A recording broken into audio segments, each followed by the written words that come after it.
ആത്മനമസ്കാരം. നിങ്ങളുടെ മനസ്സിന് സമാധാനവും മനഃശാന്തിയും നൽകുന്ന ഒരു ധ്യാനയാത്രയിലേക്ക് നിങ്ങൾക്ക് സ്വാഗതം. അതിനായിട്ട് നിങ്ങൾ അധികം ഡിസ്റ്റർബൻസ് ഇല്ലാത്ത ഒരിടം തിരഞ്ഞെടുക്കുക. റിലാക്സ് ആയിട്ട് നിങ്ങൾക്കിരിക്കാം. നിങ്ങൾക്ക് എപ്പോൾ വേണമെങ്കിലും ഈ മെഡിറ്റേഷൻ നിങ്ങൾക്ക് ചെയ്യാവുന്നതാണ്. ഇതൊരു പോസിറ്റീവായിട്ടുള്ളൊരു മെഡിറ്റേഷനാണ്. അപ്പോൾ നിങ്ങൾ റിലാക്സ് ആയിട്ട് ഇരിക്കുക. കണ്ണടച്ചിരുന്നിട്ട് വേണം ഈ ധ്യാനത്തിലേക്ക് പോകുവാനായിട്ട്. അപ്പോൾ നമുക്ക് സ്റ്റാർട്ട് ചെയ്യാം. ഇരു കണ്ണുകളും അടച്ച് ദീർഘശ്വാസം ഉള്ളിലേക്ക് എടുക്കുക. ശ്വാസം പുറത്തേക്ക് വിടുക. വീണ്ടും ശ്വാസം എടുക്കുക. ശ്വാസം പുറത്തേക്ക് വിടുക. ശ്വാസോച്ഛ്വാസത്തിലേക്ക് നിങ്ങളുടെ ശ്രദ്ധയെ കൊണ്ടുവരിക. മനസ്സിൽ ഇങ്ങനെ പറയുക: ഞാൻ ശാന്തനാണ്, ഞാൻ സുഖത്തിലാണ്, ഞാൻ ശാന്തനാണ്, ഞാൻ സുഖത്തിലാണ്, ഞാൻ ശാന്തനാണ്, ഞാൻ സുഖത്തിലാണ്. നിങ്ങളുടെ ശ്രദ്ധയെ ഇരു പാദങ്ങളിലേക്കും കൊണ്ടുവരിക. ഇരു പാദങ്ങളും വിശ്രമാവസ്ഥയിലേക്ക് കൊണ്ടുവരിക. ഇനി നിങ്ങളുടെ ശ്രദ്ധയെ വലത് ഇടത് കാൽമുട്ടുകൾ, കാൽപാദങ്ങൾ, കാൽവിരലുകൾ ഇവയിലേക്ക് കൊണ്ടുവരിക. കാലുകൾ വിശ്രമാവസ്ഥയിലേക്ക് കൊണ്ടുവരിക. നിങ്ങളുടെ ശ്രദ്ധയെ അരക്കെട്ടിലേക്ക് കൊണ്ടുവരിക. അരക്കെട്ടിലെ പേശികളെല്ലാം വിശ്രമാവസ്ഥയിലേക്ക് കടക്കുന്നതായി സങ്കൽപ്പിക്കുക. ഇനി നിങ്ങളുടെ ശ്രദ്ധയെ പതുക്കെ വയറിൻ്റെ ഭാഗത്തേക്ക് കൊണ്ടുവരിക. ആശ്വാസം അതിൽ നിറയുന്നു. ചിന്തകൾ വിട്ടുമാറാതെ വയറിൻ്റെ ഭാഗത്തേക്ക് ശ്രദ്ധ കേന്ദ്രീകരിച്ച് വയറിൻ്റെ പേശികളെല്ലാം വിശ്രമാവസ്ഥയിലേക്ക് പോകുന്നതായി കാണുക. പതുക്കെ നിങ്ങളുടെ ശ്രദ്ധയെ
വിശ്വാസമുണ്ട്.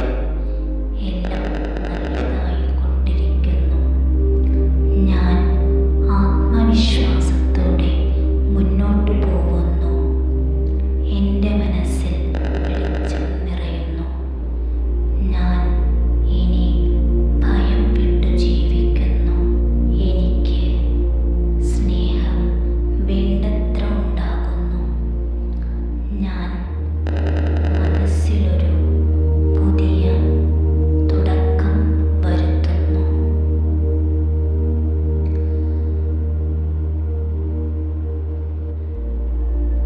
ആ പ്രകാശം എല്ലാ മാനസിക വേദനകളും മാറ്റുന്നു. നിങ്ങൾ വീണ്ടും പുനർജന്മം കൊണ്ടതുപോലെ ശുദ്ധവും ശാന്തവുമാണ്. ഇപ്പോൾ ഈ ശാന്തതയുമായി ജീവിതത്തിലേക്ക് തിരികെ പോവുക. ആഴത്തിൽ ശ്വാസമെടുക്കൂ. മനസ്സിൽ പറയൂ, ഞാൻ സുഖത്തിലാണ്, ഞാൻ സുരക്ഷിതനാണ്, ഞാൻ സ്നേഹത്തിലാണ്. ഇനി കണ്ണുകൾ പതുക്കെ തുറക്കാം. ശാന്തത എന്നും നിങ്ങളോടൊപ്പമാകട്ടെ. നന്ദി.